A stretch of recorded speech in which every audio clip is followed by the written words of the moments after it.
거야. 우리는 왜 수업 하나에 같이 하지 마라. 날아가면 찍히고 있는 거야?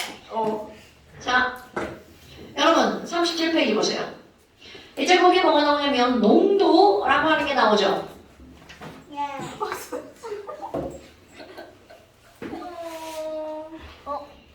카메라로 딱 가려져 있어. 늙은 아주머니 바람이라고 생각해 주세요. 아니 왜 지랄이야? 선생님 너무 성공이야. 무서워요. 자 여러분 농도 한번 봅시다. 자 이제 집중. 네. 농도라고 하는 것의 제목을 가지고 있는데요. 농도라고 하는 것은 앞에 용액의 농도죠. 용액이 뭘까요? 용액. 용매 플러스 용물. 그렇죠. 소금이 물에 녹아서 소금물이 되었어. 소금이랑 물 섞은 거예요. 소금이랑 물 섞었잖아요. 네, 맞아요. 맞아요. 그럼 너네들이 소금이랑 물이랑 섞었는데 이것도 표현할 때 소금이 물에 녹았어. 물이 소금에 녹았어. 소금이 물에 녹아요. 당연하죠. 근데 이제 소금을 더 많이 넣느냐 물을 더 많이 넣느냐에 따라서 물을 소금에 녹인 건지 소금을 물에 녹인 건지가 달라지. 아닙니다. 무서워요. 고체와 액체가 들어가잖아요. 그럼 무조건 고체가 액체에 녹은 거예요. 뭘죠? 고체가 액체에 녹은 거예요. 자, 그러니까 소금이 물에 녹아서 뭘로 변한 거야? 소금물로 변한 거죠? 그럼 니네들이 이제 여기서 소금이라고 하는 것은 녹은 물질이야, 녹이는 물질이야? 녹이는 물질. 녹는 물질이지. 왜 여러 가지 단어가 들리죠? 자, 녹은 물질. 그럼 녹은 물질을 우리는 부를 때 뭐라고 부르는 거냐면 용질. 소금이 용질입니다. 그럼 물은 녹이는 물질이죠. 녹이는 물질을 부를 때 우리 뭐라고 불러요? 용매라고 부르죠. 그럼 이렇게 용질이 용매에 녹아서 혼합된 물질을 부를 때 우리는 그런 걸 뭐라고 부르는 거냐면 용액이라고 부르죠. 그리고 소금이 물에 녹아 들어가는 현상을 설명하는 거. 그런 단어를 뭐라고 부르냐면 용해. 오케이. 지금 여기 보니까 용용 죽겠지. 용용이 막 나오죠. 그럼 이 용자가 바로 뭐냐면 녹을 용자입니다, 여러분. 그래서 그런 물질을 용액이라고 하는 거야. 그런데 지금 말하는 용액의 농도라고 하는 건 용액이라고 하는 소금물 속에 소금이 얼마나 들어가 있는지를 따지는 거랍니다. 그런데 그걸 따질 때 초등학교 과정에 나오는 거. 바로 어떤 농도가 등장을 하냐면 퍼센트 농도가 등장을 하죠. 자, 여러분 퍼센트 농도는 공식이 뭘까요? 1분의 용질 곱하기 100. 다른 사람은 모르나 봐요. 자, 우리 퍼센트 농도라고 하는 걸 수학에서 따질 때는 소금물분의 소금 곱하기 100 이렇게 나타내죠. 자, 그럼 무식한 말 쓰지 마시고요. 소금물을 뭐라고 한다고요? 용액. 그러니까 퍼센트 농도라고 하는 건 용액 질량분에 거기 들어간 소금을 뭐라 그래요? 용질이라고 하죠. 용질 질량. 자, 그런데 여러분 퍼센트라는 말 자체가 100이라는 숫자를 번역한 거야. 그래서 얘네들은 곱하기 뭐라고 하는 거야? 100. 어머! 그럼 뭐야? 자, 용액의 질량 g이고요. 용질의 질량 g인데요. 그람 사라지죠. 그럼 이들의 단위는 뭘 쓸까? 그럼 그람 사라지고 곱하기 100을 했다는 걸 숫자를 살짝 변형합니다. 일자를 옮겨가서 이렇게 쓰는 겁니다. 그리고 이들의 단위는 뭐라고 하는 거야? 퍼센트라고 읽어주죠. 이 숫자 곱하기 100을 했다는 뜻입니다. 어머나! 아니 근데 있잖아. 너네 이런 퍼센트라는 걸 어디선가 들어봤단 말이야. 그럼 너네들이 알고 있는 거 20% 용액이라는 게 있어. 그럼 너네 봐봐. 그럼 20% 용액이라는 건 이게 100분율이잖아요. 그냥 20%만 나오면 전체를 100으로 봤을 때 용질이 몇 그램 들어가 있는 거야? 20g. 아, 그럼 얘네들은 용액 전체 몇 그램 속에 100g 속에 용질이 몇 그램 녹아 있는 거? 20g 녹은 거. 이런 걸 가지고 우리는 20% 용액이라고 부른단 말이죠. 그런데 이제 그다음 우리는 이 전까지 내내 몰수에 대해서 배웠어. 그 주식이나? 그럼 뭐예요? 용질의 질량. 질량이 뭐가 중요해요? 가벼운 애, 무거운 애. 그게 뭐가 중요해요? 제도 한 개, 꼭 쪼꼬미 하나, 큰 거 하나, 한가하는 게 중요하죠. 자, 그럼 이 말은 무슨 말이니? 여러분. 이 말은 소금의 질량이 뭐가 중요하냐 이거야. 그 안에 소금이 몇 개가 들어가 있니? 배운 거 몇 몰이 들어가 있니?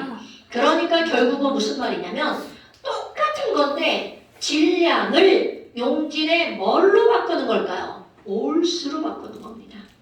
자, 용질의 질량을 용질의 뭘로 바꾼다고요? 몰수로 바꾸는 거죠. 그리고 또 하나, 용액의 질량을 용액의 뭐로 바꾸는 거냐면 부피로 바꿉니다. 그럼 바꾸는 이유? 그냥 편리하게 하려고. 그리고 나서 이런 농도를, 자, 오늘의 핫포인트입니다. 이런 농도를 뭐라고 부르는 거니? 용질에 몰수가 들어간 농도죠. 그러니까 얘네들을 무슨 농도라고 하겠어요? 몰 농도라고 부릅니다. 어때? 말 되죠? 그럼 이들의 단위를 볼까요? 아니, 이들의 단위는 뭐예요? 자, 몰수의 단위는 MOL, 부피의 단위는 리터. 이거 꼭 리터입니다. 밀리리터가 나오면 리터로 붙이셔야 돼요. 깜짝. 그러니까 이들의 단위는 MOL, 분모죠. 아니, 분자죠. 퍼, 리터 이렇게 쓰는 거죠. 그러니까 결국 얘네들은요. 몰 퍼 리터야. 그럼 예를 들어서 0.5몰 퍼 리터 이런 말이 있어. 그럼 이 말은 결국은 무슨 말일까? 용액 1리터 속에 0.5물. 누가 0.5몰 들어있어? 용질이 0.5몰 들어있다? 이런 뜻이죠. 근데 사람들은 이렇게 두 개를 쓰는 거 별로 안 좋아하죠. 이거를 한꺼번에 M이라고 쓰고 읽을 때는 얘도 뭐라고 읽어? 몰이라고 읽어줍니다. 그러니까 0.5몰 퍼 리터라는 것은 결국은 얼마란 얘기야? 0.5몰 이렇게 되죠. 이거 M이라고 읽으시면 안 돼요. 0.5몰 이렇게 있는 겁니다. 근데 너네 봐봐. 지금 우리는 분명히 몰 농도는 부피분의 몰수라고 했잖아요. 그러니까 한글로 길게 쓰는 게 아니라 공식화시키는 거야. 자, 몰 농도니까 기호 라지 M으로 씁니다. 부피는 볼륨, 알죠? 볼륨. 그 부피가 볼륨입니다. V 쓰고요. 그럼 몰수를, 자, 우리 앞에 한번 했던 거죠? 여러분, 몰수를 나타내는 기호는 뭘 쓰나요? M. 네. 언니. 자, 이거는 기호고요. 단위가 MOL. 단위는 숫자 뒤에다가 쓰는 거. 기호는 숫자 앞에다가 쓰는 거. 그러니까, 자, 몰농도는 V분의 N. 됐시요? 그럼 눈에 봐봐. 자, 여기 다시 올릴게요. 몰농도는 용액의 부피분의 용질의 몰수야. 여기서 이제 또, 야, 그래서 몰수는 얼만데? 몰수는 M, V. 야, 이것도 유치하게 뮤비라고 한번 불러볼까요? 뮤직비디오, 뮤직비디오, 뮤직비디오. 자, 우리 뮤직비디오에는 뭐가 나와야 돼? 노래는 뮤비. 자, 노래 N. 말도 때는 얘기한 거예요. 뮤비는 노래 딱 나와야 되겠죠. 그러니까 뭐래 봐봐. 몰롱도를 배웠어. 그럼 몰롱도를 배우면 너네들의 머릿속에는 노래는 뮤비 딱 떠올라야 됩니다. N은 MV, 노래는 뮤비. N은 MV, 노래는 뮤비. 왜 그런 표정을 짓고 지랄이야. 자, 아니 근데 가까이서 보면 진짜 절 보지 마시고요. 칠판을 보세요. 근데 저번에 사진 좀 보려고. 나쁜 년들. 얼굴이 저희 남자인데요. 너 여자잖아 먼저야. 너 남자잖아 그러면. 안녕 줄 거야. 선글라스. 그러지 않아요. 안 했으면 확대돼요 선생님. 여기 남자랑 사귀는 애가 한 명 있긴 해. 남자랑 사귀는 애가 있어. 맞아 케이크. 제가 안경을 쓰면 너네들이 너무 잘 보여요. 안경 말고 저희도 선생님 눈이 너무 잘 보여요. 하나 없어 그냥. 그지? 나쁜 년들. 자, 그럼 들어갑니다. 그럼 너네 봐봐. 노래를 뮤비라고 하는 내가 이런 말도 안 되는 얘기를 했단 말이죠. 네. 그런데 이런 것들이 왜 어디서 중요한 거니? 우리 몰롱도라고 하는 것을 용액을 만들 거야. 그럼 예를 들어서 이런 거죠. 누군가가 야 0.1몰 포도당 수용액을 만들 거야. 그런데 얘 딱 1리터를 만들어 놓자. 이런 것들이 나온답니다. 그럼 너는 이제 0.1g 포도당 수익을 만들려면 당연히 포도당을 준비해야 될 거 아니야. 그럼 시험 문제. 그래서 포도당 몇 g을 준비할 건데. 이런 것들이 나온다는 거죠. 그럼 포도당 화학 식량이 몇이에요? 저렇게 물어보는 년은 뒤지게 맞아야죠. 저놈의 시백이야. 알면 알 것 같아요. 자 여러분 이제 하는 거 너네 과정 볼 거야? 0.1몰 이렇게 써 있잖아요. 아, 너 M 뮤비할 때 뮤구나. 1리터 너 부피구나. V 할 때 B구나. 뮤비야. 그럼 너네 봐. 내가 이런 말도 안 되는 우스꽝스러운 그런 얘기를 왜 하니? 뮤비를 알려주면 이거는 분명히 몰수를 묻겠다는 거죠. 그러니까 지금 여기에서 제일 먼저 first 포도당을 준비해야 됩니다. 그럼 제일 먼저 너네들이 해야 할 일이 바로 뭐야? 필요한 포도당의 양을 계산을 먼저 해야 되겠죠. 아, 뮤비만큼 필요하다고 그랬죠? 그게 몰수잖아요. 그럼 얘네들은 그대로 곱하기 한번 해볼까요? 자, 0.1 몰이죠. 저 large M이라고 하는 것은 몰 퍼 리터를 함축한 말이라고 그랬죠. 단위 다 씁니다. 곱하기 몇 리터야? B 몇 리터? 그러니까 리터야. 그래서 사라지죠? 그럼 몰만 남죠. 와후! 그럼 포도당 0.1몰이 필요하네. 자 여러분 포도당 화학식량 얼마죠? 180. 그럼 180. 그럼 이거 180이니까 0.1몰이면 몇 g이 필요해? 18g. 그러니까 너네들이 해야 될 일은 지금 포도당 분자량 모르는 거예요? 아니 그게 아니라 얘가 와서 하는 거에 위해서 이러고 있었는데. 포도당 분자량을 외우라고 하신 적이 없죠? 있어. 있어. 우리 시험도 봤는데. 포도당 화학식이 뭐야? 자, 못 들은 걸로 할게요. 그럼 이제 18g을 준비를 했어요. 그럼 이거 18g을 준비를 해서 두 번째, 세컨드. 이제 어떻게 할 거니? 중요한 것도 등장합니다. 여러분, 18g을 녹여가지고 몇 리터를 만들면 돼? 1리터를 만들면 되겠죠. 그런데 이때 필요한 도구가 있어요. 여러분, 네. 얘네들은 플라스크인데요. 어떻게 생겼냐면 이렇게 목이 좀 길고 얇아요. 그리고 이렇게 생긴 플라스크입니다. 꼬리뼈. 자, 호리병처럼 생겼는데 책에 그림을 한번 보세요. 아 귀여워. 다 있는 사람이 여기 안 보이는데? 뭘요? 포도당 화학식. C 60이 60. CH5. 아 그렇네. 자, 못 들은 걸로 할게요. 자, 그러면 지금 여기 있는 이런 포도당을 준비를 해서 요렇게 생긴 도구에 넣을 건데, 자, 이거 중요한 도구 하나 등장합니다. 이렇게 생긴 것들을 우리는 플라스크라고 부르죠. 네. 삼각형 모양이면 삼각 플라스크, 네. 둥근 모양이면 둥근 플라스크죠. 네. 그럼 얘네들은 그것의 모양이 중간쯤으로 생겼는데요. 자, 목이 길고 얇은 게 특징. 중간에 선 하나 있습니다. 그리고 여기에 1리터라고 딱 써 있잖아요. 그럼 여기까지 넣으면 그걸 무조건 1리터. 라는 특정한 부피만 담아 놓는 플라스크. 그래서 이 친구의 이름은 부피 플라스크. 자, 얘 이름이 뭐라고요?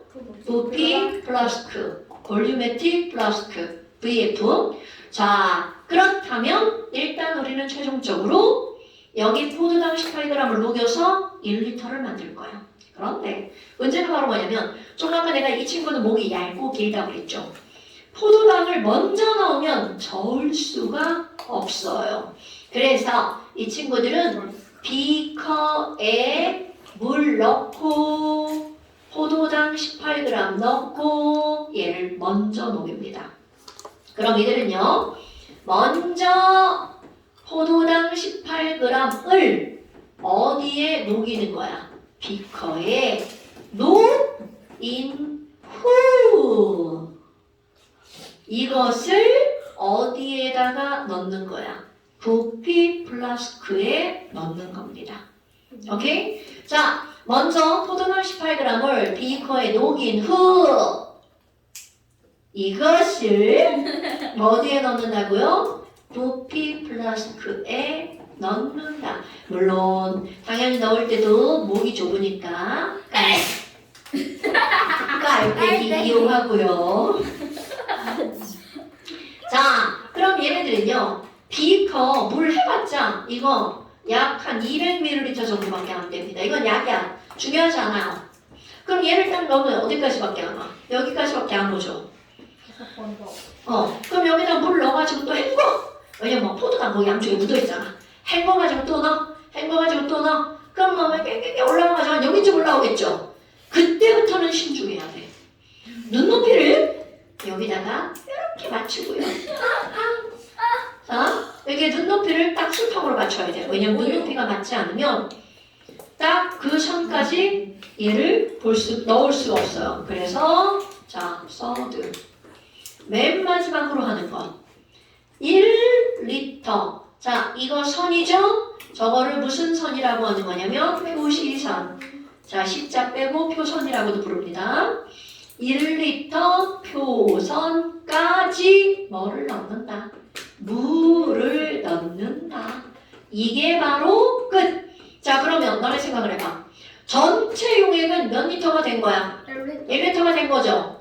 그런데 그 1리터 안에 아까 포도당 몇 g을 집어넣었어? 18g. 그러니까 얘는 0.1몰이네요. 그럼 결국은 최종적으로 포도당 0.1몰이 녹아있는 용액 1리터가 만들어진 거죠.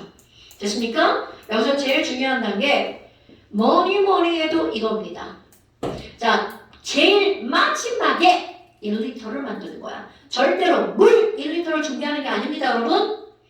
제일 마지막에 1리터가 될 때까지 물을 넣는 거야. 그러니까 물 1리터에다 포도당 18g을 녹인다. 그러면 얄짤없이 틀리는 겁니다. 왜냐하면 1리터에 물을 준비하고 포도당 녹이면 살짝 그렇지. 그래서 최종적으로 1리터를 만든다. 나 너무 강조하는 것 같아. 니네가 너무 잘 보여서 안 되겠다. 힘드셔 선생님 정신건강. 맞아 정신건강. 선생님 그럼 저를 보지 마시고 허공을 선글라스 보세요. 끼시는 분. 허공을 보고 수업하는 거야? 아니 여기 카메라 보고 수업하세요. 근데 그럼 너무 무서울 것 같아요. 자, 어때요? 별거 없죠. 근데 여기서 이제 뭐가 있냐면 우리가 딸랑 농도 2개 배웠잖아. 근데 이 딸랑 농도를 2개를 배우면 뭐가 나오냐면 야, 그러면 그렇지. 몰롱도랑 퍼센트랑 바꾸기 한번 해봐. 근데 별게 없어요. 뭐 많이 쓰면 되나 볼까? 용질의 질량을 용질에 뭘로 바꿔야 돼? 몰수.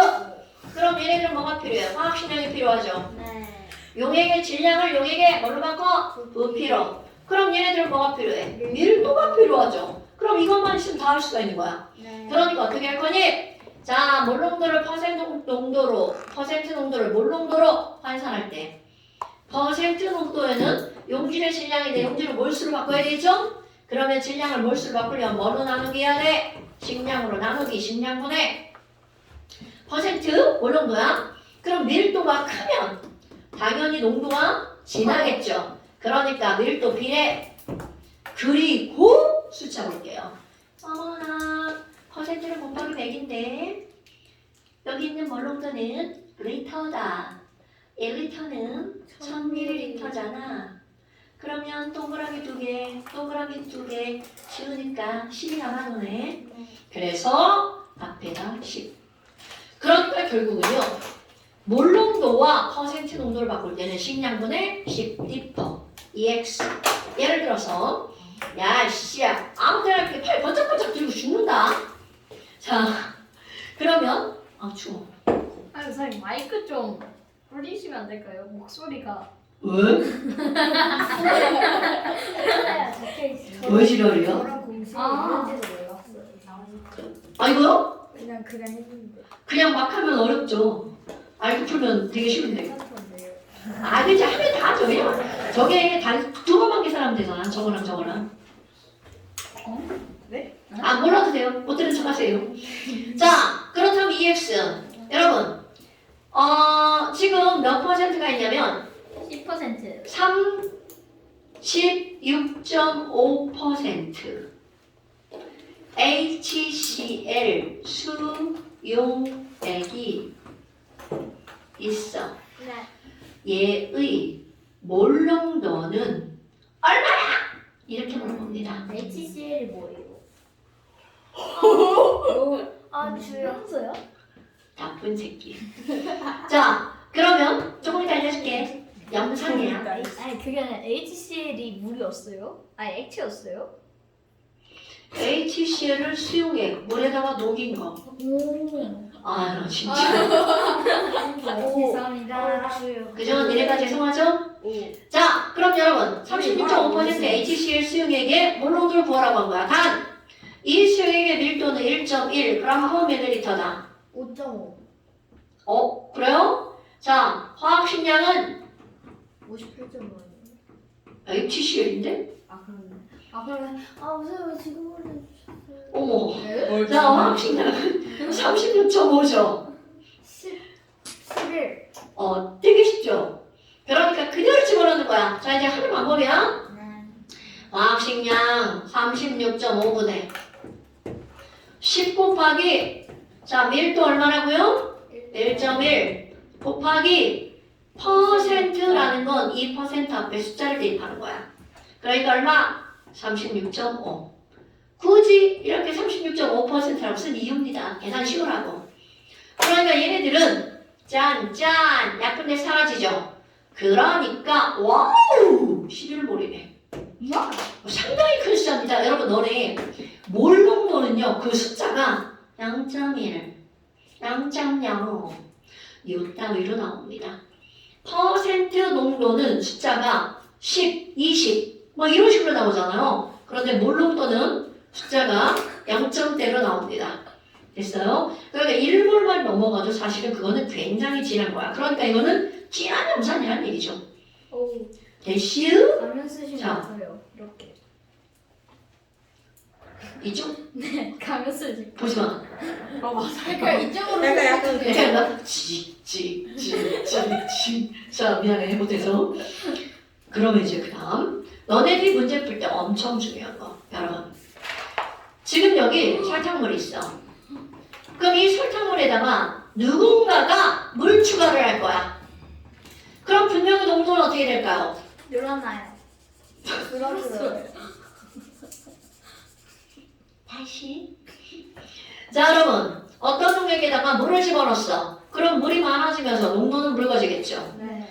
그런데 아무리 농도가 묽어져도 이 안에 들어가 있는 설탕 개수는 변한다 안 변한다? 당연하죠. 그럼 너네 봐봐. 여기에 있는 설탕의 몰수랑 여기에 있는 설탕의 몰수는 어떻다는 거야? 같다라는 거죠. 그렇다면 지금 여기서 여기 노래랑 저기 노래랑 똑같다는 건 왼쪽에 있는 미우비랑 오른쪽에 있는 미우비랑 어떻다는 얘기야? 같다는 얘기죠. 이런 걸로 문제 푸는 거야. 그런데 그런 것들을 어떻게 푸는 거니? 야, 0.1몰 설탕물 100ml가 있었어. 그런데 여기다가 물을 추가했어. 그래서 토탈 200ml를 만들었어. 그렇다면 너무나 당연하게 부피가 몇 배가 된 거야? 두 네. 배. 오케이. 그럼 부피가 2배가 됐으면 곱하기 한 개 같으려면 얘는 몇 분의 1로 줄어드는 거야? 2분의 1. 그러니까 얘는 몇 몰이라고요? 0.05몰. 어때요? 별게 없죠? 자, 그럼 똑같은 건데 확장을 한번 해볼까요? 용액을 섞을 거야. 여기 설탕물 M1, V1 이런 몰롱도 설탕물이 있어. M2, V2 이런 설탕물이 있어. 그럼 이 설탕물이랑 자꾸 섞었어. 자꾸 지랄이야. 믹스. 자, 그리고 막 물도 집어넣었어. 그럼 막 농도가 막 지멋대로 막 변하겠죠. 그래서 새로 만들어진 용액이 나온단 말이야. 그럼 얘도 새로운 농도, 새로운 부피가 만들어지겠죠. 그런데 아무리 이런 짓을 해도 어떤 결과가 나올 거냐면 맨 앞에 있던 설탕물의 개수랑 이쪽에 있는 설탕물에 있는 설탕 개수를 더하게 하면 혼합된 용액 속에 있는 설탕의 개수랑 어떻다는 거야? 같다. 어때요? 당연한 거 아니에요? 농도는 변하고 부피는 달라지지만 그 안에 있는 용질의 몰수는 변한다 안 변한다? 안 변한다. 됐나요? 그러니까 노래 더하기 노래는 노래가 되겠죠. 네? 좀 이해 좀 해봐. 그러니까 지금 여기서 얘네들은 어떤 식이 나오는 거야?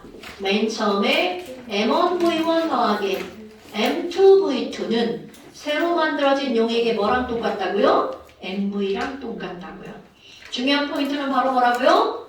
아무리 뭐라 그래도 용질의 몰수의 합은 변한다 변한다? 안 변한다. 뭔 얘기인지 알겠죠? 네. 자, 이게 바로 농도야. 농도는요 생각보다 설명이 되게 쉬워요. 문제도 생각보다 쉽고요. 맞아요. 네, 생각보다. 왜냐하면 우리는 몰수에 대해서 깊이 들어가는 게 아니라 몰수를 계산만 할 줄 알면 되거든요. 근데 봐봐, 우리 앞에서 몰수 트라이앵글을 그렸는데 여기 몰수 하나 또 튀쳐나왔죠? 뮤비가 또 튀쳐나. 뮤비. 까먹반대? 선생님. 네, 화학 원에서 어디가 제일 어려워요? 양척관계. 하지 않았어요. 아까 뭐가 제일 어렵다고? 거기 아니 그 저희만 한 남자애가 그 저희 비탈이 제일 어렵던데. 아니 그게 아니야. 저희가 그 강승인이랑 한 남자애가요. 요새 아니 막 그 저희가 그 막 원자무형 현대 원자무형 하는데 오비탈도 아직 안 했는데 막 걔가 막 선생님 차라리 화학 반응식이 더 나은 것 같아요 이랬어요. 근데 진짜 너무 이해가 안 돼요. 진짜요? 상식선을 벗어난 그 개념이 저한테 이해를 사실 그렇게 안 어려운데 접근을 어렵게 했나? 자, 그래서 한 장을 넘겨보세요. 38점, 싫어요. 9점 싫어요. 숙제예요. 35요? 자, 하나만 풀까 하나만? 아니 네. 왼쪽 숙제. 아 근데 진짜 죄송한데 화학식량 써주시면 안 돼요? 지랄하네. 저도 보지 그냥 인터넷에 찾아봐. 아니야. 뭐? 야 아니야. 앞에 있는 거 봐. 앞에 있는 거 봐도 되잖아. 힘들어요. 머리에서 나와야지. 머리에서 그게. 지금 당신을 이것도 봐. 영어사 준 거? 그 끝부분 나오면 노딱 걸려요.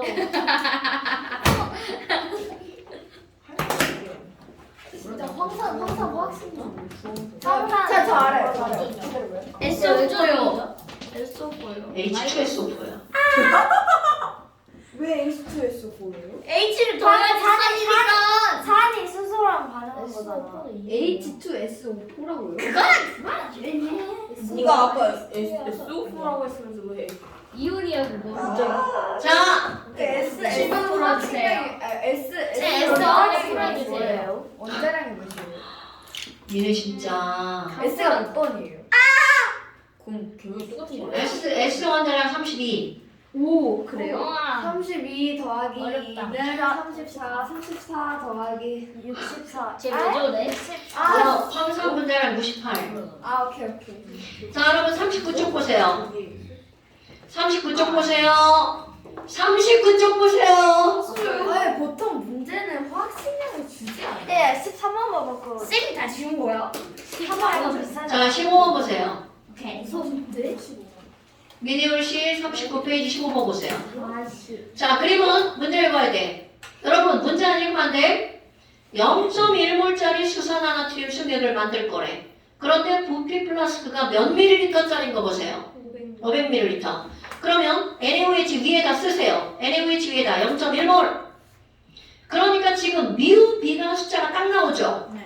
자, 뮤 얼마야? 0.1. 그 다음에 부피. 자, 밀리리터 안 된다고 그랬죠. 뭘로 고쳐? 리터. 자, 500ml는 얼마? 0.5리터. 그러니까 뮤 B 곱하기 하면 몇 몰이 나와? 0.05 MOL이 나오죠. 그러니까 너네 봐봐. NaOH 단 보세요. 단은 단성. NaOH 화학식량이 40이니까 0.05몰이면 찬소라 몇 그램?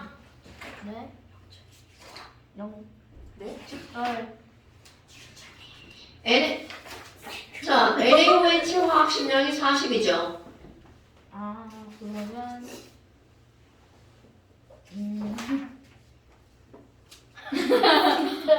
어? 0.2가 아닌디? 0.2가 아니, 0.8. 이런 새끼들을 만나. 0.8. 진짜 양심이. 자, 여러분. NaOH 0.1몰짜리 몇 밀리리터를 만들겠다고 지금 0.2. 500ml를 만들겠다고 지금 문제에서 나오는 거죠. 네. 그럼 얘를 보고 우리는 뭐가 생각나야 돼? 미음. 얘를 보고 뭐가 떠올라야 돼? 위. 그런데 500ml를 뭘로 고쳐야 돼? 0.5L. 1이요? 그럼 뭐 0.5. 이거 1이래요. 0.1이요. 근데 이거는 화학 문제가 아니라 수학 문제니까 넘어가기로. 상식의 문제인데요. 그럼 얘는 미음이잖아, 미음. 그러니까 구할 수 있는 게 노래잖아. 0.1 곱하기 0.5니까 얼마? 0.05몰. 그런데 얘를 몇 g인지를 붙여야 되잖아. 40. 그럼 화학식량이 40이잖아. 네. 네. 산소랑 네. 그래서 몇 g이야? 0.8. 맞아요. 아니 뭐가 맞아? 잠시만. 진짜. 아니 진짜 계산해요. 아, 저 소수를 모르는 거. 소수를 몰라? 잠깐! 계산하지 말고 식으로 얘기해. 뭐 곱하기 뭐? 40 곱하기 0.05. 0.05. 어떻게 파리? 저기 어떻게 연이 나와? 8이 나온 연유를 설명해봐. 안 구했어요 아직. 저 5분의 1한 거예요. 5분의 1 한 거 같아요. 0.8 아니에요? 아니 이잖아. 자, 잠깐만! 여러분! 아왜 여러분이? 야, 여러분! 저희 내잖아요. 저희는 아 0.5구나 0.2요. 죄송합니다. 예? 네? 아니 아니 이라고 답하시냐? 0.05 20분의 1인데 어떻게 그게 0.2? 잠깐만 봐. 여러분. 0.05몰이라는 거는 40의 0.05라는 뜻이잖아요. 네. 자, 동그라미 하나 지워봐. 그럼 0.5죠? 네. 0.5의 의미가 뭐야? 반. 그럼 40의 반이면 얼마야? 20. 좀 하나 더 들어갔죠? 그럼 얼마가 돼요? 2. 아니, 여러분 도대체 계산을 어떻게 하는 거예요? 아 저희가 아 여러이 아니에요. 왜 이러세요? 저 아까 뒷자리에서 이러고 있었잖아요 이거. 아니 너무 답답해. 야 소수야 나눴으면 6학년 1학기 3도 동안. 아니, 배웠으면 써먹어.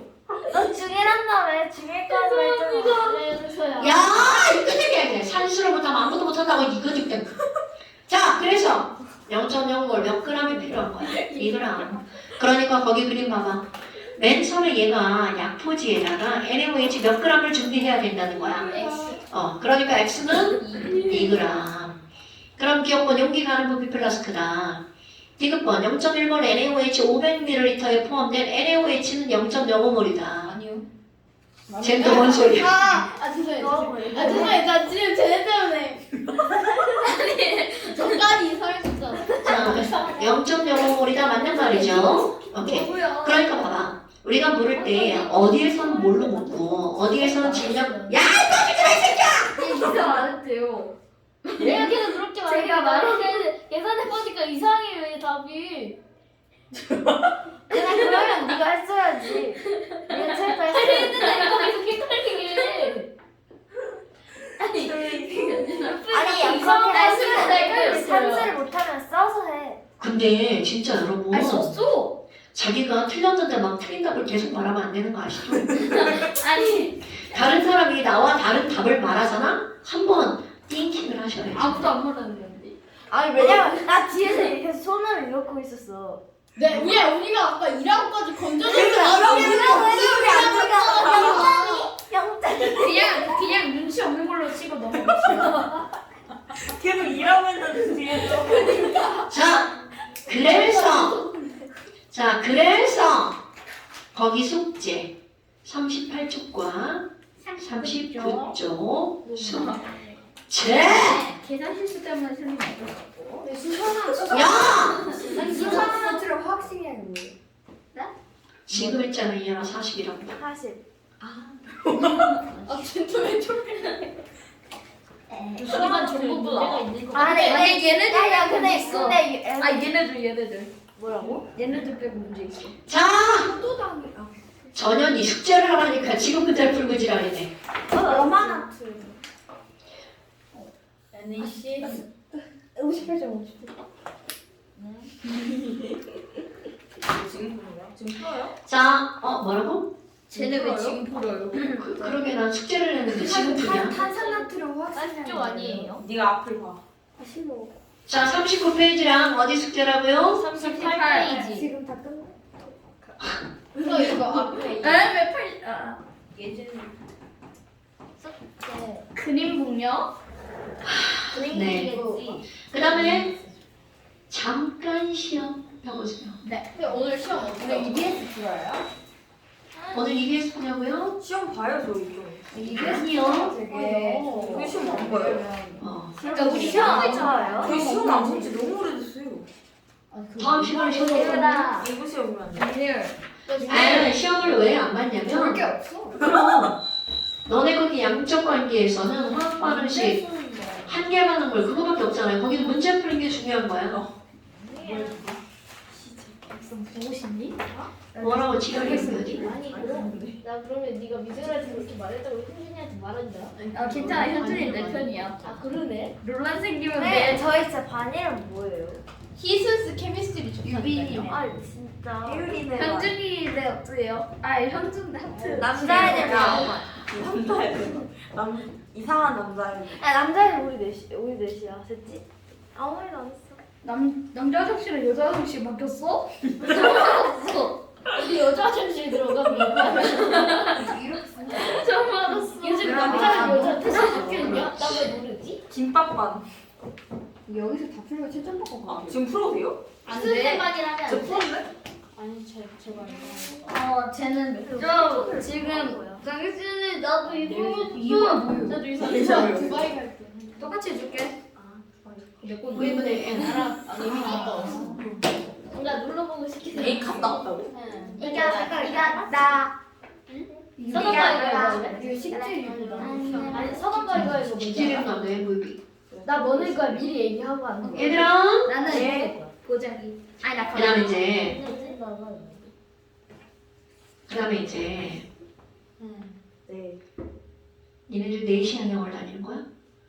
저안 다니는데요. 아파요. 끊었어요. 얘도 양면 다녀요. 쟤너 다녀? 수학 아니었어. 아 근데 얘는 그렇게 그러니까 측모 친구가 아니야 나 그렇게 생겨. 나 거기 나 거기 낄 수준 아니야. 나 낮은 반이야. 얘 수학 2-1하나 아니야 1학년 거 했어. 나 지금 2다시. 초등학교 1학년? 중학교 2학년 거래. 내가 뭐 하나 내 동생 400인데 중요할 거예요. 근데 나 양면 다닌 지 얼마 없어. 나 작년에 다니고 있어. 우리 이거 말고 교재 하나 선정 안 했지? 오 교재 또 있어요? 핑크. 핑크. 노랑이요 노랑색. 핑크. 아니면 파스텔 톤으로 아니. 드려요. 그냥 교재 하나만 하는 거 아니야? 파스텔 톤으로 그냥 그거 그러면 바꿔요. 파란 색깔로 다니면 안 돼요. 여름이니까 여름이니까 파란색 해줘요. 파란색. 생교재를 말하시는 거예요. 그래서 지금 시중 교재는 선정을 안 아니 하면 파스텔 톤으로 그래야 이제 문제를 이렇게 계속 풀 수가 있어. 근데 파란 색깔 하나 해주시면 안 돼요? 하이타 어때요? 선생님 얼굴이 지금 얼굴 딱 하이타 들어간 좋을 것 같아. 부적을 하나 주시면 하이타 어때요? 하이탈 뭐예요? 못생겼. 아 하이타. 제 얼굴이 좀 못생겼고 하이타. 누구 진짜네? 중간이 껴있고 현준이랑 사귀는 애. 걔가? 네 옆에 있는 놈이야 걔. 근데 걔가 뭐가? 아니야 걔가 막 내가 뒷담화하면 그거 하나. 근데 누구? 진짜 찍혔는데요? 앞따라. 괜찮아 누구 있단 말을 했어? 괜찮아 현준이 우리 편이야. 맞아 아니 나 앞으로 현준이 야 어차피 그러면 미래야. 어차피 얘도 걔랑 걔 다시 헤어져야 아니 돼. 어차피 미래율 뭔가 곧 현준이랑 헤어질걸? 그냥 그렇게 해서 헤어진 애만 3명이야. 최현준? 최현준 전 여친만 3명. 아니 누가 지금 연애질을 하고 그래? 주소령. 주서령이랑 최정이랑. 애 너무 아는 거 아니잖아. 너 일주일 만에 헤어졌잖아. 맞긴. 아니 누가 연애질을 하세요? 미네율이야 김서진. 미안사요. 미안 너 그랬잖아. 나누라 너 많이 했잖아. 이거 무슨 소리야? 내 비밀이 뭔데? 하나. 계란. 우리 학교는 고백할 남자애가 네, 없는데 이미 떨어졌지. 걔네 이미 떨어졌어. 양을 계산해야지. 소스가 뭐 몇이었지? 난 적어도 성적 되는 애랑 하고 싶어. 성적 되는 애랑. 자, 안될 거예요 우리. 자, 여러분 아니, 쌤이고 인사하는 동안 잠깐 쉽시다. 저거 인사하는 동안 잠깐. 나 있잖아 저 원시학인데 뭐야 너무 배불러. 아. 초점 맞춰야 돼, 초점. 잘했어. 이거 뭐예요? 양손이 뭐예요? 자, 됐고요. 모르니까 배우는 거야, 모르니까. 자, 앉으세요. 자, 지금 이제 뭐가 나오냐면, 양극선. 지금 설명하는 거예요. 그 다음 단어는 원자의 구조라고 하는 단어예요. 네. 원자의 구조. 그런데 원자의 구조를 이루는 입자들 있죠. 네. 그럼 그걸 이루는 입자들은 전자도 있고, 네. 원자 핵도 있고, 네. 핵 안에 양성자도 있고, 중성자도 있죠. 네.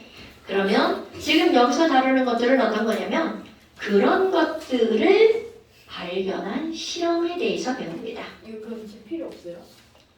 같이 기억 갖고 다니세요. 뭐 필요 없다고 집어 던지지 말고. 지금 필요 없어. 한 뒤에만 드릴게요. 혜진이는 뭐야? 쟤는 뭐야? 너 옆에 주면 되잖아.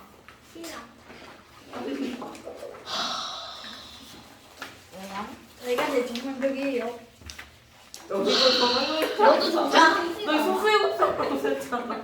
들어갑니다. 네. 그래서 이제 여기서 뭐가 나오냐면 원자를 구성하는 입자의 발견. 그렇다면 제일 먼저 이제 나오는 게 뭐가 나오냐면 전자 발견 실험이 나와요. 이따 보면 알게 됩니다. 자, 전자 발견 실험인데요. 그럼 이런 전자를 발견한 실험은 누가 전자를 발견했니? 이제까지는 내가 사람 이름이 나왔을 때 사람 이름을 기억해라 뭐 이런 말을 안 했잖아요. 그런데 금방 외워요. 여기서는 사람 이름까지 중요하게 다뤄집니다. 그래서 자, 기억할 것 전자를 발견한 사람은 바로 누구냐면 톰슨이라고 하는 사람이에요. 자, 톰슨. 탐슨이래요. 아이씨. 자, 톰슨. 왜? 이거 시험 봐요? 당연한 거 아니에요? 이거 시험에 2개예요? 네. 탐슨. 근데 전개를 시험이 2개라는 게 무슨 말이야? 그러니까 여기서 시험 하나 내자는 잠시에서. 이게 잠시잖아요. 탐슨. 그 책에다 끼워 넣으세요. 이거 프린트에서 막. 선생님 근데 잠시에다 어떻게 얘기해요?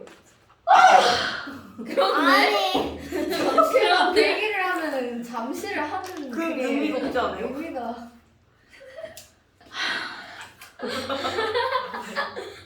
한 달 넘기세요. 네. 아하. 아니, 그런 걸 알려줘야 돼? 이걸 왜? 나 이미 여기 다 썼는데? 아 선생님 저 이거 너무 괜찮아요. 어려워요.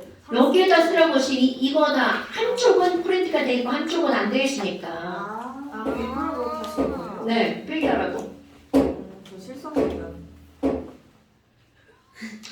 자, 톰슨이라는 사람이 전자를 발견한 실험을 합니다.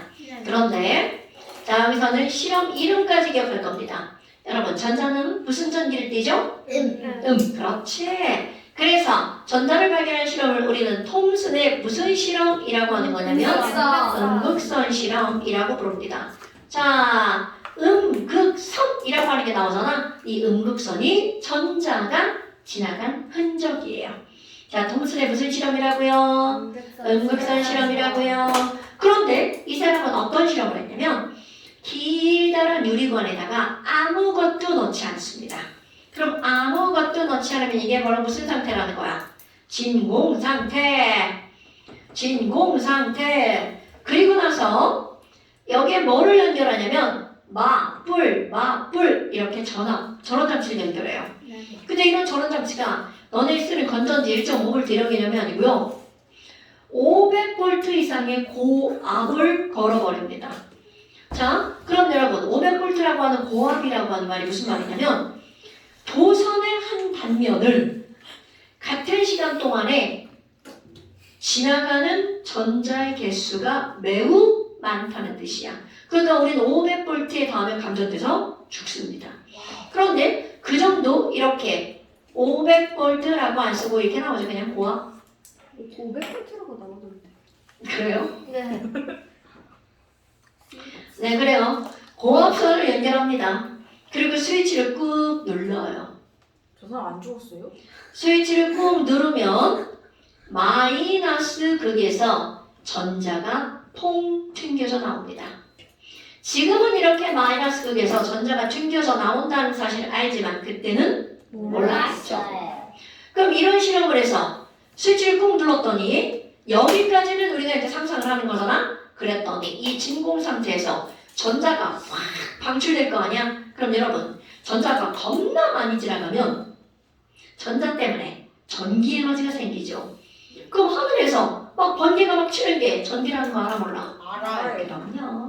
그런 것처럼 여기서도 번개처럼 한 줄기 빛이 쫙 지나가 버립니다. 와우. 그런데 그 빛을 보니까 이렇게 쭉 나와서 자 마이너스 극 쪽에서 나와가지고 플러스 극을 향해서 간 거야. 그럼 링켈 아마 왜 저기로 갔지? 첫 번째 생각 그냥 딴 뜻이 갔나 봐. 두 번째 생각 야 아니 플러스 극을 향해서 간 거 보니까 혹시 이 빨간 선이 원래 밝은색 선이야. 이 선이 빛이 마이너스를 띠나? 그래서 그거를 확인하는 실험을 합니다. 그럼 이것에 이름을 붙였을 거 아니야? 이 빛의 이름. 자, 무슨 극 쪽에서 빠져나왔어요? 마이너스. 오케이. 그래서 이 빛의 이름을 음극선이라고 부릅니다. 그때는 이게 전자라는 걸 몰랐다는 거죠. 어머나! 아니 그러면 야 이게 플러스 극을 향해서 간 건지 직진한 건지 그거를 확인하려고 그 주변에다가 다시 한번 마이너스 플러스를 연결합니다. 만약에 그냥 반드시 지나간 거였다면 맞불을 거나 마나 그냥 직진했겠죠. 그런데 이게 마이너스 전기를 띄워서 플러스 극을 향해 간 거라면 여기도 플러스고 여기도 플러스죠. 그러니까 가다가 어라 휘겠네? 그런데 진짜 휩니다. 그러니까 와우 뭐야. 자 실험장치 1번 양쪽에다가 맞불 전기를 또 한 번 걸었죠. 이런 거를 뭐를 설치했다라고 하는 거냐면 전기장 또는 전기와 자기는 똑같은 말인데요. 자기장을 설치를 했어요. 그랬더니 중요한 거 음극선이라고 하는 놈이 무슨 극으로 휘어진다고요? 플러스 극으로 휘어진 거야. 결론 음극선 마이너스 D나 보아. 어때요? 충분히 생각할 수 있는 결과죠. 자 결론을 내립니다. 이 결론이 중요한 거야. 결론 음극선은 무슨 전기를 띈다고요? 마이너스 전기를 전하를 띠나 봐. 그러니까 플러스 극으로 휘었지. 그 다음에 두 번째 이거를 딱 보고 무슨 생각을 하냐면 야 여기서 튕겨 나왔는데 이게 아무래도 전선에서 튕겨서 나온 것 같아. 전선은 구리죠. 지금은 그게 구리에 있던 자유전자 전자라는 걸 다 압니다. 그때는 몰랐죠. 그럼 구리에서 튕겨져 나오는 입자니까 걔 질량이 있을 것 같아 라고 추론을 하는 거야. 그런데 그렇게 생각을 했는데 그 질량이 있다는 걸 확인하려면 어떤 실험을 하니? 바람개비 있잖아요. 너네 바람개비 그냥 이렇게 들고 서 있으면 바람도 없는데 돌아가 안 돌아가? 안 돌아가죠. 바람개비는 바람이 불어야 된단 말이죠. 그럼 바람이라고 하는 건 결국 어떤 거니? 공기의 부딪힘이죠. 그럼 공기라고 하는 건 질량을 갖고 있는 거야. 즉 무슨 말이니? 질량을 갖고 있는 놈은 에너지를 갖고 있다는 거죠. 오케이? 닥쳐! 질량을 갖고 있는 놈은 에너지를 갖고 있다는 거죠. 즉 무슨 말이냐면 만약에 이 음극선이 질량이 있었다면 여기다가 이렇게 바람개비를 설치하잖아? 바람개비를 돌릴 수 있을 거야. 그런데 실제로 실험을 했거든? 돌아갑니다. 운이 대단하죠? 과학자잖아. 운이 좋은 게 아니라 과학적 사고를 하는 거죠. 그럼 여기다가 뭐를 설치했다고요? 바람개비를 설치합니다. 그랬더니 바람개비가 돌아갔죠? 그럼 이 돌아간 걸 통해서 밖에 신경 쓰지 마세요.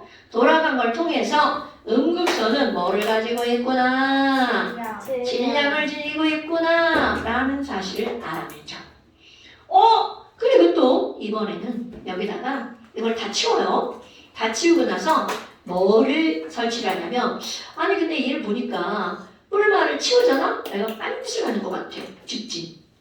빛이 직진하는지를 알아보는 거야. 자, 중학교 1학년 2학기 과정에 나오는 과학. 빛의 직진성이 있다를 확인하는 거. 무엇을 보고 빛이 직진한다는 걸 알 수 있어? 해. 자, 그림자를 보고 알 수 있죠. 여러분 이런 거 보면 안 돼. 아니 해가 미쳐서 그림자가 되는 거죠. 기적의 논리. 그냥 현수 안에 선생님이니까 그냥 자, 무시하고 넘어가요. 그냥 못 들은 걸로 할게. 네. 지금부터 아시면 돼요. 그러면 지금 여기다가 뭐를 설치하냐면 물체를 설치해. 그림자가 생긴다면 얘는 직진하는 거야. 물체를 설치했어. 그것도 왜냐지 실제로는 다른 모양이지만 난 하트라고 해봐. 하트 모양의 물체를 설치를 했어. 그럼 뒤에 하트 모양이 그대로 나오면 똑같은 모양이 나와야 직진하는 겁니다, 여러분. 나 희재가 서 있는데 저기에 막 곰돌이 한 마리 서 있어. 그럼 빛은 직진하는 게 아닙니다, 여러분. 오케이? 그림자는 저겁니다. 아유. 자, 그러면 약간 눈 살짝 부르는 자, 그래서 지금 이런 물체를 설치를 했어. 그랬더니 뭐가 생긴 거야? 실제로 그림자가 생깁니다. 그러니까 와우! 음극선은 뭐 한다? 직진하는구나. 그럼 세 가지를 연결해봐요. 음극선은 중요한 거 마이너스 전하를 띠면서 또 중요한 거 뭐를 갖고 있다고요? 질량을 갖고 있는 입자다 라는 사실을 알아낸 거죠. 됐어요, 여러분? 자, 음극선은 무슨 전기를 띈다고요? 마이너스 전기. 뭐를 갖고 있다고요? 질량.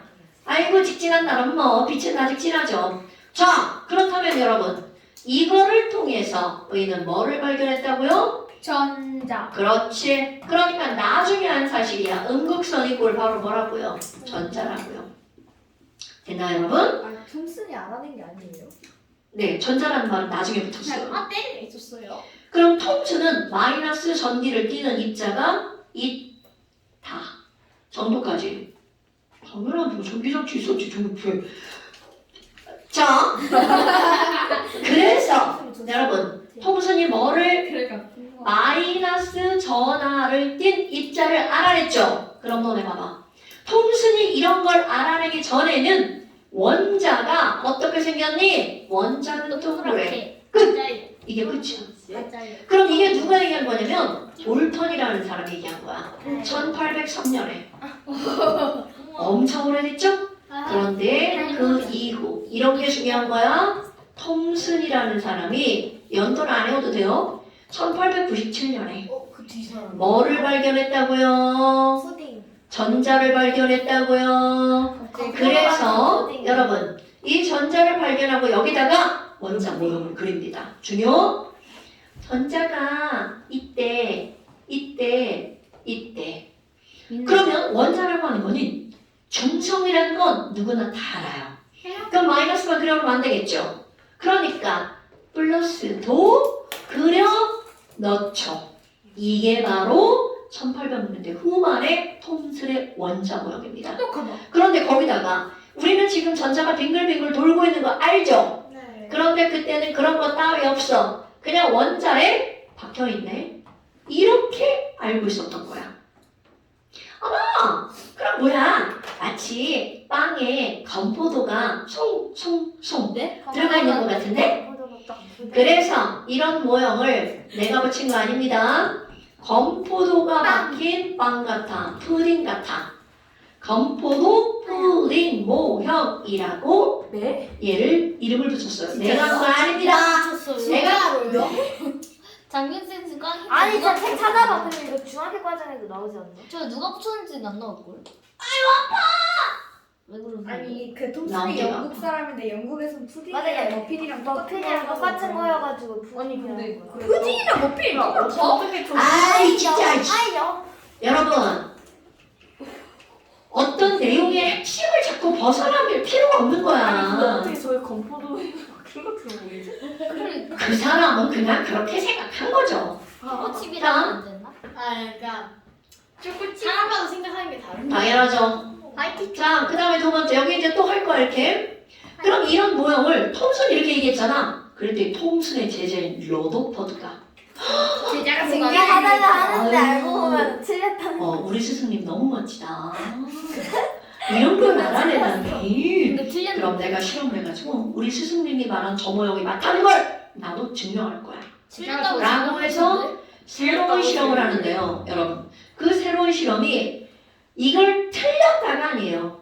저거와 다른 예상하지 못했던 일이 벌어지는 거야. 그러면 지금 여기서는 어떤 걸 예측을 하냐면요. 이 러더퍼드가 여기다가 뭔가를 쏴요. 근데 얘네들 보잖아? 뭔가 에너지를 쏘는 거야. 빛을 쏘는 거죠. 그럼 입자를 쏘는데 아유 중간에 구멍 숭숭 뚫린 거 봐라. 그러니까 이 사람은 이 쏘는 걸 알파 입자라고 하는데요. 이 알파 입자가 숭숭 그냥 지나가요. 그러니까 예측. 어떻게 예측했냐면 야 원자에다가 알파 입자 쏘잖아? 대부분 그냥 지나가 버릴 거야. 라고 예측을 합니다. 그럼 두 번째 어떤 예측을 하냐면 야 알파 입자가 플러스인데 여기도 맞불이 있잖아. 그럼 내가 전기를 띠는데 전기를 띠고 있는 애들 옆을 지나가니까 얘가 밀리거나 당겨지겠죠. 그러니까 이게 살짝 휠 것 같은데.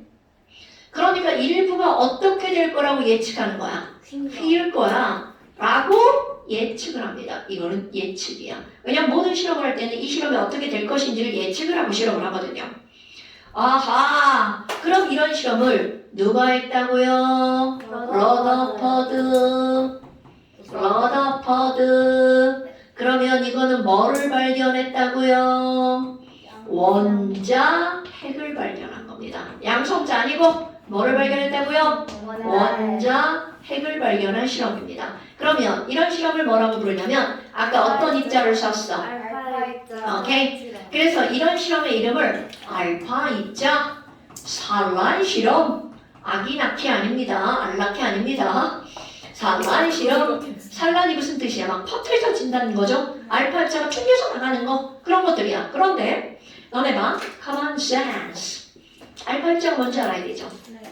옛날에는 얘가 뭔지를 몰라서 그냥 너는 알파. 또 얘가 뭔지 몰라서 넌 베타. 또 얘가 뭔지 몰라서 너는 감마. 진짜로 그렇게 이름을 붙였어요. 그러면 지금은 알파가 뭐고 베타가 뭔지 알죠? 그러니까 자 이제 이거 참고 알파 입자가 뭔지 한번 알고 넘어가 봅시다. 말풍선 이쁘지? 아니요. 입다고 해야 되는 거야. 왜요? 자 알파 입자. 자 여러분 누군가가 알파 입자가 뭐야? 그럼 너네의 입에서 제일 먼저 튀어나오는 말. 그래? 헬륨 원자. 자, 이렇게 다 올라가시는 자 이거를 뭐라고? 왜 저런 말을 처음 들어봤어요. 헬륨 원자핵.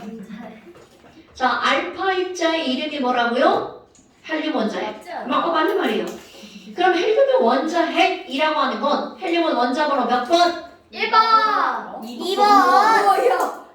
야 진짜 이겨서 선 넘었다.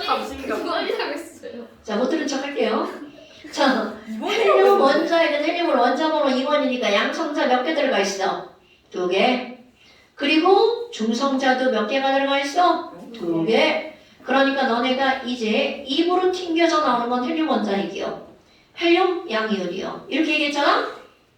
그게 어떻게 생겼는지 알아야 돼. 그럼 알파 입자라는 건 양성자 2개랑 뭐 2개로 이루어진 거야? 중성자 2개로 이루어진 거야. 그럼 얘를 표현하는 방법. 조금 아까 얘기했죠. 헬륨 양이온. 헬륨 He 2번 질량수 4 전자 없으니까 2 플러스. 이렇게 표기할 수 있어야 돼. 오케이? 이런 게 알파 입자야? 그런데 알파 입자가 갖는 엄청나게 중요한 의미가 있습니다. 2 플러스 양전하를 띈다. 자, 알파 입자는 1번 무슨 전기를 띈다고요? 양전하를 띈다. 2번 알파 입자가 갖는 의미 또 하나. 여러분, 우리 양성자 하나는 전자보다 1836배가 무겁죠. 그런데 거기다가 1836배 무거운 거, 1838배가 무거운 게 무려 4개나 들어있죠. 네. 그러니까 이 알파 입자는 전자보다 무려 7000배가 무거워요. 오. 그러니까 여기다가 200배. 아이씨 죽는다. 그러니까 지금 여기서 알파 입자가 갖는 의미 1번 플러스 날뛰는 졸라 무거움이다. 나보다 무겁다? 노노노. 비교 대상 전자보다. 그러니까 아까 얘기한 거야. 무거운 애를 빡빡 쏘니까 가벼운 전자가 막을 수 없어요. 그러니까 그냥 다 지나가는 거야. 됐시요? 어머. 그러면 여러분 알파 입자가 있다면 무슨 입자도 있을 것 같아요? 베타 입. 베타 입자. 베타 입자는 한 줄. 베타 입자의 정체는 전자입니다. 오. 자, 그 다음에 또 뭐가 있다고요? 감마. 자, 감마는 예전엔 입자였는데 지금은 감마선이라고 부르죠. 감마선 맞으면 우리 세포가 파괴됩니다. 그래서 얘네들은 엄청나게 많은 에너지, 이거를 감마선이라고 그래. 지금 너네들한테 필요한 에너지, 필요한 입자, 알파 입자. 감마선이 자외선이에요. 아니요? 적외선. 자외선보다, 아니요? 자외선보다 파장이 더 짧으네. 엑스레이까지 그래요. 이 영역으로 봤을 때. 엑스레이는 깨도 죽죠. 자외선 영역이 뭐 자외선이 나노미터로 따지면 100나노미터 이쪽 저쪽이라고 하면 그거보다 더 짧아지죠. 그러니까 근데 그냥 이렇게 세 개를 이렇게 나누잖아요. 아, 그걸 세 개를 나누는 건 우리가 다루는 영역만 나누는 거고 더 짧고 저거 저쪽이죠. 안 다뤄요. 그럼요, 안 다루는 이게 영역이죠. 지워지네? 자, 그렇다면 이 사람은 어떤 실험을 했니? 알파 입자를 원자한테 쐈다고 그랬잖아. 네. 그 원자, 어떤 원자를 준비했냐면 금 원자를 준비합니다. 오. 자, 금은 원자 번호 79번. 아직 거기까지 모르겠어. 아니어도 돼요. 197. 이거는 뭐야? 아직 거기까지는 못. 197에 아니 저거 질량철이 갖고 있습니다. 그런데 이 사람이 금을 선택한 이유. 가장 얇게 펴져서. 자, 펴지는 성질을 뭐라고 하죠? 전성. 그러니까 우리가 알고 있는 금속 중에 전성이 가장 큰 금속이 금. 그런데 왜 그러면 전성이 가장 큰 거를 준비해야 되니? 여러분, 원자에다 쏜다고 그랬잖아. 그런데 금덩어리 요만큼을 갖고 와도 그 안에 들어있는 금 원자의 개수는 수없이 많죠. 걔네들 막 얇게 펴야 실험의 결과가 정확하게 나오죠. 그러니까 그렇지. 가장 얇게 펼 수 있는 거 바로 금.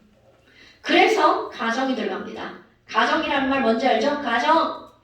그렇게 펴서 나는 금 원자 한 겹으로 만들 거야. 자, 얘네 금 원자는 몇 겹이다? 한 겹. 그런데 한 겹이 아니니까 가정을 했겠죠? 그러니까 찢어지지 않을 정도로 가장 얇게 만들었다는 뜻이 되겠죠. 그럼 여기다가 알파 입자를 쏩니다. 그런데 알파 입자를 쏘면 알파 입자 눈에 당연히 안 보이니까 막 이렇게 하나의 막을 설치를 합니다. 어디로 가나 봐야 되니까. 그리고 쏴.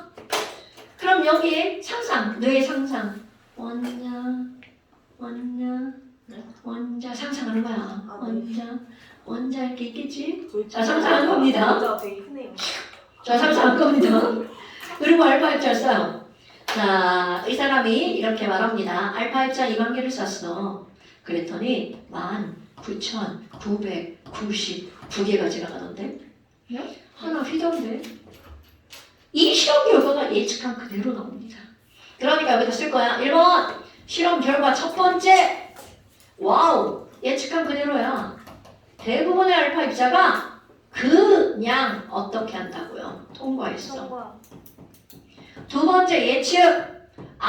일부 어떻게 됐어? 휘어졌어. 그럼 이거를 가지고 결론을 내리잖아요. 항상 실험의 결과가 나오면 결론을 내려야 됩니다. 다 통과했네? 그럼 이 사람은 이걸 갖고 무슨 말을 했니? 야, 다 비었나 봐.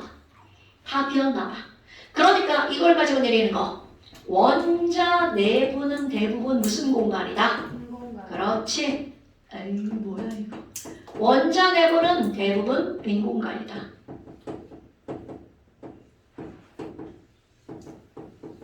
그런데 일부가 휘어져. 뭐야 이거 글씨가 왜 자꾸 틀려? 자, 일부가 휘어졌어. 그럼 왜 휘어졌니? 여러분 조금 아까 알파 입자 무슨 전기를 띈다고요?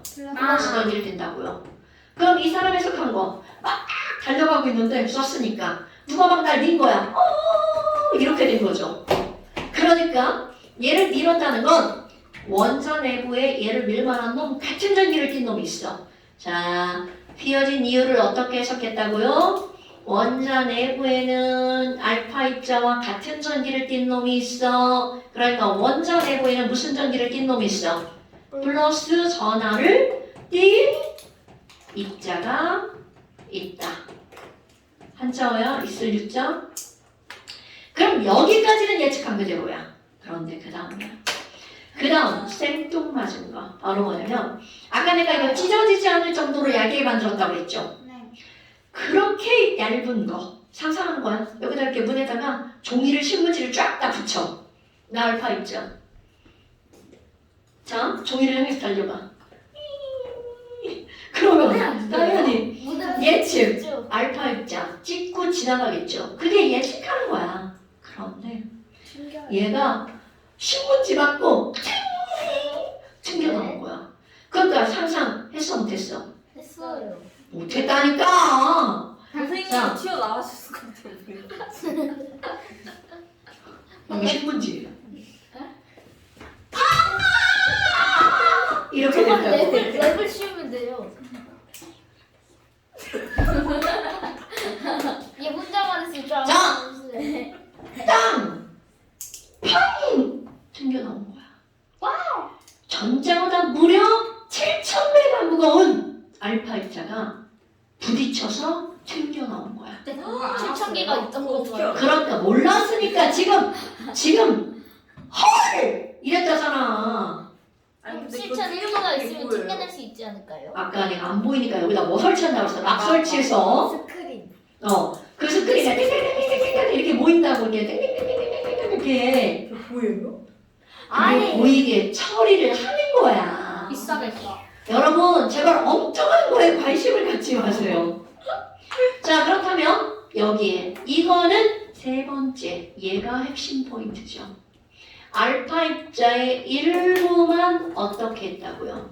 튕겨 나왔다고요. 그런데 튕겨 나왔다는 건 전자보다 7,000배가 무거운 알파 입자가 튕겨 나올 정도면 그거보다 졸라 무거운 애가 있다. 누구나 다 생각할 수 있죠. 그런데 또 하나 얘가 사이즈가 엄청 컸다면 튕겨나온 애도 많았겠죠. 네. 근데 조금만. 그럼 얘 사이즈가 어땠다는 거야? 아주 강도 조그만하다. 그러니까 이걸 가지고 내리는 결론. 자, 일부만 나온 이유. 부피는 작지만 아, 튕겨나온 이유. 질량이 어떤 놈이 있다? 매우 큰 입자가 있다. 어디에? 원자 내부에. 자, 그러니까 원자에는 부피는 작지만 질량이 매우 큰 입자가 있어. 그런데 걔는 플러스 전기를 띄어. 이렇게 말한 거야. 그럼 지금 한 말을 그대로 여기다 갖다 집어넣어봐. 얘들아, 원자는 대부분 빈 공간인데 그것의 중심에는 플러스를 띄는 조그맣고 무거운 애가 있어. 이렇게 플러스를 중심에다 모아놓은 거야. 그리고 이거를 뭐라고 부르겠다? 핵이라 부르겠다. 그럼 전자는 어디 갔니? 자, 얘가 빈 공간이죠? 그럼 전자는 저쪽 끄트머리에 전자 이렇게 나타나야 되겠죠. 그런데 생각을 해봐라. 얘가 플러스인데 저쪽에 전자가 있으면 얘는 끌려가죠. 네. 끌려가면 얘가 플러스인 게 사라지니까 네. 끌려가지 않으려면 얘가 움직이는 수밖에 없어요. 오. 이때부터 전자가 박혀 있는 게 아니라 움직인다가 나오는 이거 거야. 스피너예요? 있냐? 어? 있냐고. 스피너가 뭔지 모르시는 거 아니야? 스피너가 뭐야? 피제토이 이렇게 해서 이렇게 하고 돌리는 거 있어요. 당연히 무슨 나중에 인터넷 찾아보시면 나와요. 선생님 왜그 히트 스피너랑 이렇게 잡고 굴리는 거 있잖아요. 안 궁금해. 그래 연서야. 난 몰라. 아니 그거 있어 한 60만 원짜리 거 돌리면 펴지는 거. 자, 여러분. 아니 얘나. 그래서 이런 모형 현대하고 비슷하죠. 네. 중심에 핵이 있고 바깥쪽에 전자가 있고 그거- 전자가 움직이고 그런데 이때부터 지금하고 비슷한 모양이 나온 거야. 뭐를 그리고 이건 태풍이라고 하지 않고요. 뭐라고 하는 거냐면 허리케인. 중심에 태양이 있고 바깥쪽에 지구가 태양 주위를 빙글빙글 태양이야. 그거 바뀌었어요. 뭘로 바뀌었어? 그 원래 태양계 모형이었는데 행성 행성 모양으로 바뀌었어요. 아니 그러니까 그래서 행성이 태양 주위를 돌고 있는 모양이죠. 그래서 이런 거를 우리는 무슨 모형이라고 하는 거냐면 행성 모형이라고 부르는 거야. 아니 근데 애들이 처음에 저 태양계 모형이라고 그랬는데 쌤이 태양계 모형이 아니라고 했어. 행성 모양이라고 그러죠. 맞아요. 아 정식 명칭이에요 행성 모양이? 아니 그러면 지금 여기서는 얘네들은 이렇게 돌고 돌아. 아 이런 모양이 나왔구나. 이게 바로 러더퍼드의 알파 입장 산란 실험으로 뭐를 알아낸 거라고요?